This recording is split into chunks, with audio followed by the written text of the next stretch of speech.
quality, crafted by us, where ideas become reality.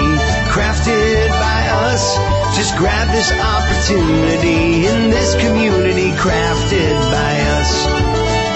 Yeah, in this community, crafted by us.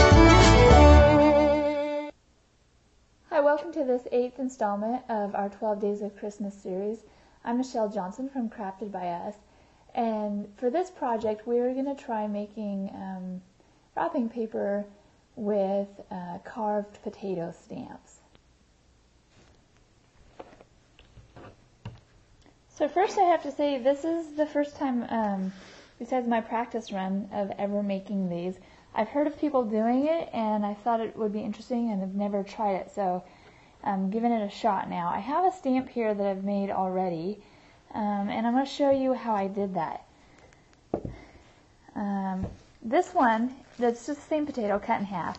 And basically what I want to do is I think this one's going to be a candy cane. So using my knife, I'm just going to draw the shape of, I'm using it like a pencil kind of, without cutting myself, okay? And I'm going to draw the shape of a candy cane, like this.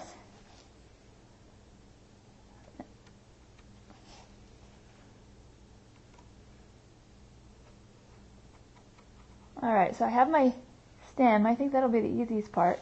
Now I'm just going to draw the curved part of it. And this part. I think one of the neat things about using a potato for a stamp is it kind of gives it a rustic, handmade kind of feel. So I don't think it's supposed to be really perfect. Alright, so I've carved in the shape of a candy cane, and now what I want to do is I'm going to just run my knife, let's see, like this far deep, and run it, cutting it inside so that it kind of, the tip of my blade, let's say I'm cutting it, brushes up against there, and then I'm cutting away the part and leaving the candy cane part in. Okay, so here I'm putting my blade in, and I'm just pressing down, and I'm just guessing where, I'm just kind of guessing. I can kind of see the blade through there, and I'll pull my potato back, and I'm just going to work this way, and then just trimming the potato. See how it's like this? Just trimming it away and then pulling this piece away. And I can always go back if it's not exactly perfect. Let me show that to you. I'm going to go back and I can clean it up a bit, so I'm not so worried about it. I'm just, oh, I got the blade upside down and that's even working, so here we go. Alright, so I'm just carving around where I drew my pattern. Let's see. I think if you were doing with the kids, maybe you could have them help you decide what shape you wanted, and then you could do the carving part. Okay? I don't think I would let my kids try this. All right. So I'm just going to continue carving this. Let me assure you this isn't blood. I've got paint on my hands. Alright, so I'm carving out the middle part. And I started out with this shape first just because I thought a circle might be the easiest, just to practice a bit. So I'm just carving this away with the knife, and I'm just giving it some gentle pressure. Okay, it doesn't have to use any amount of force. Alright, there it is, and I don't like this corner so much, so I'm just going to go with my knife and trim it up like that. Alright, I think it needs to be a bit skinnier. So with my knife, I'm just giving it a little trim. Let's trim that off there too.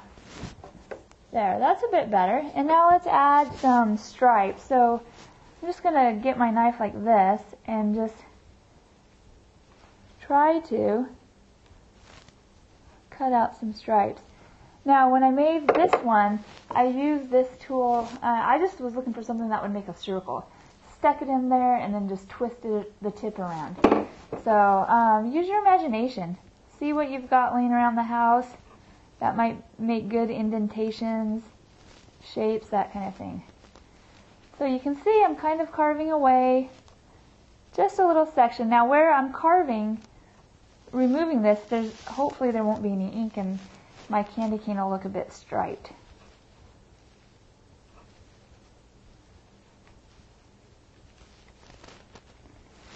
Oh, didn't quite get that. There we go.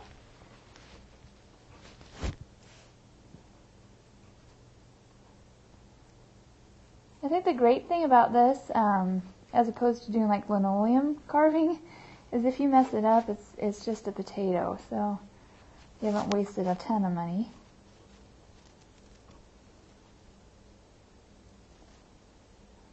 Okay, let's do... Now if you carve this and then you find that you didn't carve enough away, you can always go back after you've stamped once or twice and carve again. So there is the candy cane. And now I think it's kind of wet, so I'm just going to dry this off. Now one thing I did learn when I stamped with this is the less paint you use, the better. So I'm going to, let me just move this stuff up here. And I've got some paint squirted out here. I use this Liquitex Basics. I didn't like either color red, so I mixed them together. And then I have this book with some old, not even that old, but just some sheet music. Picked it up from a thrift store, and I'm going to tear a piece out. I think this would look nice if you also did it. Oh, look, I just stuck it in the paint. All right, well, shoot. Okay, we're going to work with it, right? I stuck it in the paint again. You know what? I'm going to move this paint out of the way. All right, here we go. So I think this would work nicely with newspaper too. So if you don't have sheet music, and this is kind of small, so you couldn't wrap something huge in it, but try it with newspaper. So I'm just getting a little bit of my paint, and I'm just painting it on. Now, I learned from doing this one that I really think less is better, because if you get so much paint, then it kind of muddies up the image. And here it goes. Hey! That actually turned out kind of nice. Let me do a few more just to show you. Can you hear the surprise in my voice? Let's do right here. There. Can you see that? Very nice. I like it. I'm actually pleased with this one. I wasn't as happy with this other one. I'm going to do one more.